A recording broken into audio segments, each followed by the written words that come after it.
Buenas tardes, mi nombre es Javier Flores y hoy voy a hablar de lo que vendría siendo ciencia de datos,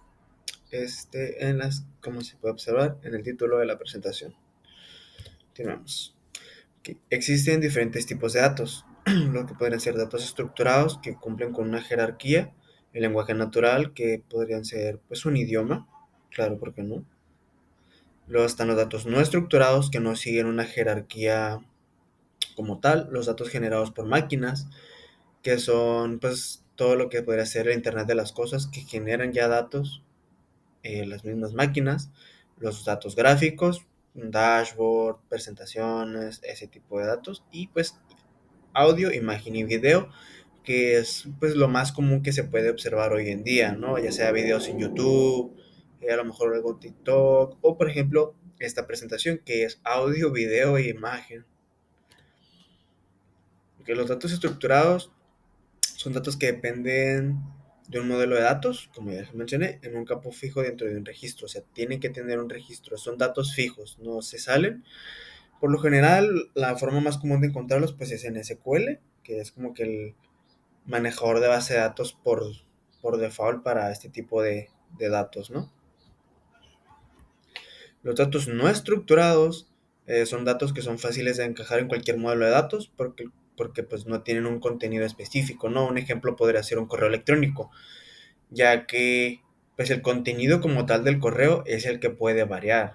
O sea, posiblemente el destinatario sea el mismo, pero ya el contenido es diferente.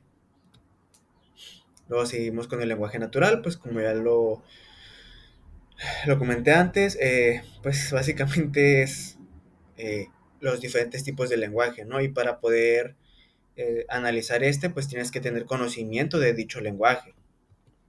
Luego tenemos datos generados por máquinas, que como ya lo expliqué también, pues el Internet de las cosas. Aquí se ve una imagen que claramente nos explica desde cierta manera lo que vendría siendo el Internet de las cosas. Todo está conectado y todo genera datos. Datos gráficos, un ejemplo serían las redes sociales, ¿no? El ver cómo se relaciona todo podría ser un dato gráfico.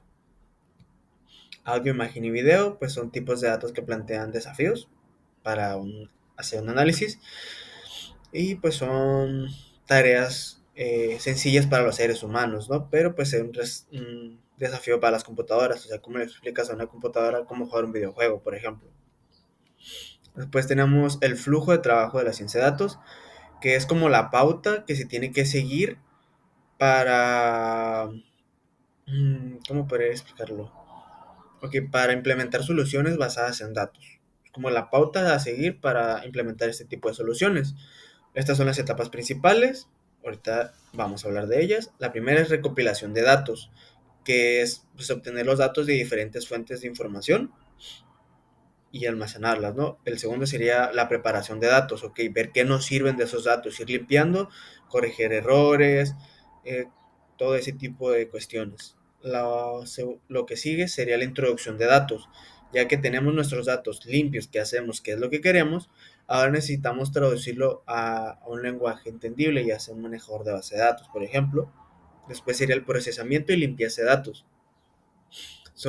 Que en esta es, pues, preparamos los datos para utilizarlos, ya para darles un uso final, ya por ejemplo para hacer un dashboard, o sea, todo hasta ahorita lo que hemos hecho es el proceso de TL, cargamos nuestros datos, los estamos preparando, los estamos limpiando, ahora nos falta pues interpretarlos y ya subirlos, que es por ejemplo la interpretación de nuestros datos, pues ahí se ve un dashboard, una gráfica, que es, por ejemplo, una representación visual de los datos que nos ayuda a entenderlos de una mejor manera. El otro y el paso final es pues almacenar ese tipo de datos, ¿no? Que ya es información útil. Luego tenemos lo que es la recopilación de datos. Se pueden recopilar de diferentes formas: encuestas y formularios, de sensores y dispositivos, de bases de datos, de web scraping, que sería pues vía internet, y registros logísticos. Estos son diferentes formas de recopilar datos. Después, en formato de datos, podemos encontrar tres diferentes maneras, dos de ellas ya las hablamos, que son estructurados, pueden ser tablas de bases de datos, archivos SVs, Excel y demás.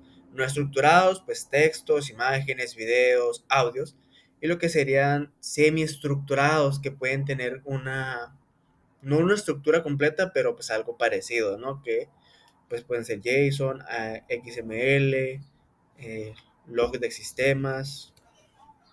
Después tenemos el almacenamiento de datos. Pueden ser bases de datos relacionales, como sería MySQL, bases de datos no relacionales, como MongoDB, relacionales que todos tienen relación, no relacionales que no todos tienen relación, almacenamiento en la nube, como un Google Drive o un AWS, sistemas de archivos locales, lo que serían discos duros, lo que cuentan nuestros equipos de cómputo, y lenguajes específicos para grandes volúmenes de datos, como los data lakes o un data warehouse, por ejemplo, también, que son ya lenguajes para una cantidad exorbitante de datos, o sea, que son demasiados datos. Los aspectos éticos podría ser la privacidad, o sea, que los datos realmente sean privados, consentimiento, que si la persona haya dado su consentimiento, transparencia, que sean, o sea, que se manejen con transparencia los datos, seguridad, que estén bien resguardados, integridad de los datos, que sean relevantes, uso responsable, que si se les vaya a dar un uso responsable a esos datos, que no cualquiera pueda tener acceso, derecho al olvido. Esto dice que en caso de que la persona quiera que esos datos sean eliminados, pues tenga su derecho de olvido, ¿no? Que pueda dejarlos de lado. Tenemos minimización de datos que no sean, o sea, que sean datos útiles, que no sea una cantidad de datos exorbitante que no nos va a servir de nada. Responsabilidad y rendición de cuentas. Pues informarle a la persona qué es lo que se está haciendo con sus datos, ¿no? Que ella sepa para qué se están utilizando y pues el impacto social. Um, Pensar qué impacto generará al guardar este tipo de datos. Aquí tenemos nuestras referencias y pues por mi parte será todo. Muchas gracias por su atención.